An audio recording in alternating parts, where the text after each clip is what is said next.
One of the most common complaints we receive on this channel whenever we post a review or a detailed breakdown of a Lego set is that stickers are terrible.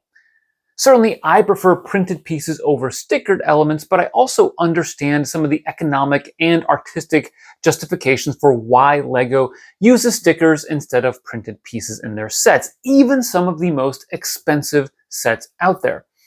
That said, there is one sticker-related problem that I continue to be baffled by and that irritates me that I'm going to tell you about in this video, and that is, well, including stickers that have to be placed on curved elements. I'll tell you why and propose a potential solution in this video. Just a little bit of background on the sticker controversy, if you will, in case you are new to the channel or don't really pay that much attention to Lego stickers. And a lot of Lego fans don't like stickers because it can mess up a set. It could be that you have to apply a sticker and you do it in a crooked manner. It could be that you make a mistake, you want to take the sticker off and then reapply it to make it perfect, but then you leave some glue residue behind or a crease in the sticker. It could also be that the color of the sticker is different from the color of the actual Lego bricks surrounding it, such as what we saw with the UCS Razor Crest a couple of years ago. Now, I will say this problem used to be much worse. Back in the 1980s and 1990s, Lego would include stickers in their sets that had to be applied over multiple pieces at the same time. One example of this was the motorcycle shop that I had when I was a kid back in the mid-1980s that required you to place the main sign for the shop across two 1x4x3 panels. And of course, in the Wild West general store in the 1990s, you had to take the general store sign sticker and place it across two different 1x10 light gray bricks. Despite increasing the rules and regulations surrounding how and when Lego will use stickers in its set, it's clear that they still plan on using stickers on curved elements.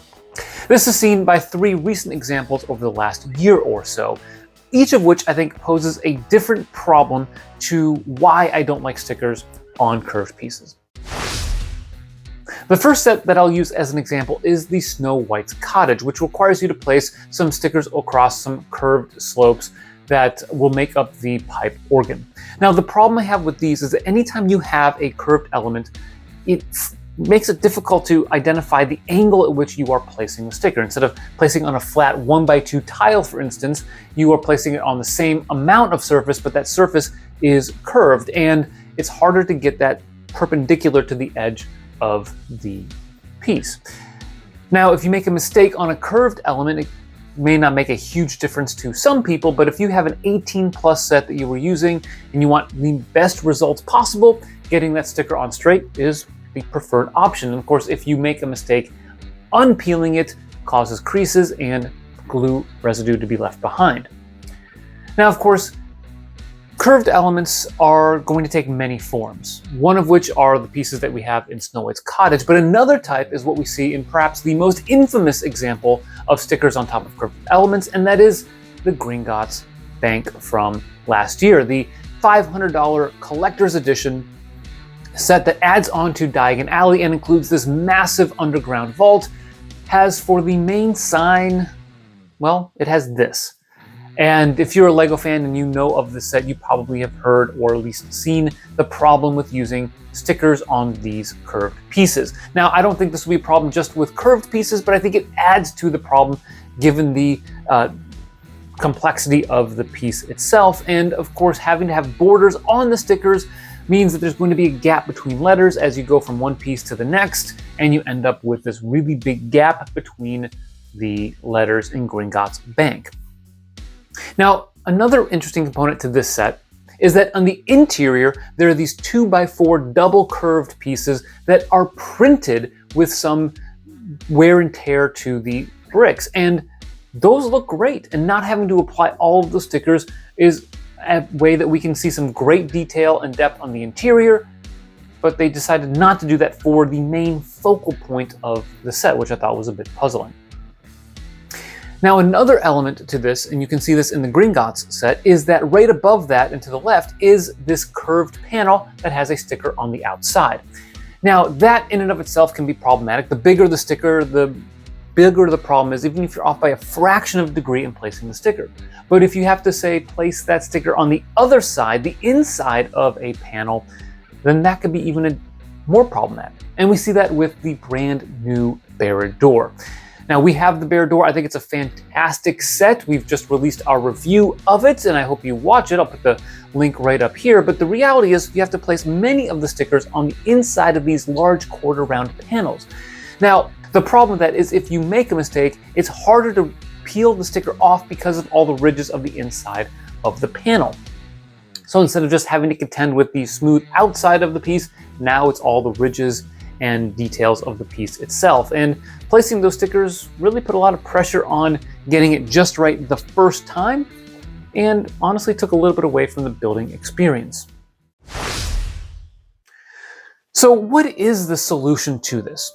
And of course, there are potentially many solutions, one of which is not, and I emphasize, is not just telling LEGO, go ahead and print every single piece. Again, I understand the key decisions that LEGO makes for why they print some pieces and put stickers on others. In fact, James May, a former LEGO set designer, has posted a couple articles on Brickset that details this process, and I think he makes some good points.